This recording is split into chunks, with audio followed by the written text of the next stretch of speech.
Aku rasa ramai je kenal siapa dia ni. Ji Suk Jin daripada Running Man. Tapi ramai sebenarnya yang tak tahu yang umur dia dah capai 60 tahun tau. Umur dah bukan level pakcik-pakcik dah. Dah bukan level ayah-ayah. Umur dah level atuk dah. Tapi nampak muda guys. Bukan nampak muda sikit je. Nampak muda macam umur baru 30, baru 40. Korean ni memang pandai tau jaga muka diorang. Memang diorang selalu buat treatment, selalu pergi jumpa dermatologis, tapi antara benda yang diorang jaga juga adalah pemakanan. Okay? Collagen yang diorang ambil sangat-sangat banyak guys. And even dalam treatment diorang tu pun ada juga collagen. Kalau korang nak tahu, collagen ni memang sangat bagus untuk bagi kulit korang lebih tegang, lebih berseri, lebih cantik. Tapi kita yang duduk Malaysia ni nak bagi buat treatment mahal, nak makan makanan yang ada collagen pun tak cukup. So, korang ambil je suplemen collagen ni. Yang ini daripada brand Osynergy, brand New Zealand. So, memang sangat-sangat trusted sebab New Zealand negara dia strict tau.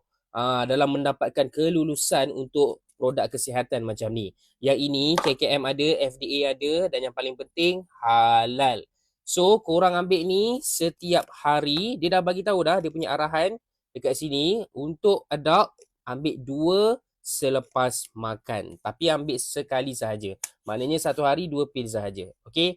Yang ini korang beli dekat bawah. Kalau korang umur 30, 40 tapi nak nampak 20, korang kena cuba ni.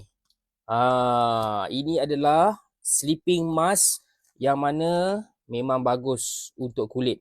Okey, nak mencerahkan, nak menegangkan, okey. Boleh pakai sebelum tidur dan juga selepas tidur. Okey. Macam ni rupa dia, geng.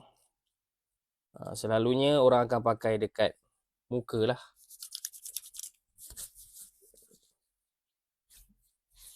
Nak pakai dekat tangan pun tak ada masalah. Tapi siapa je tengok tangan kan? Okey. Macam tu je.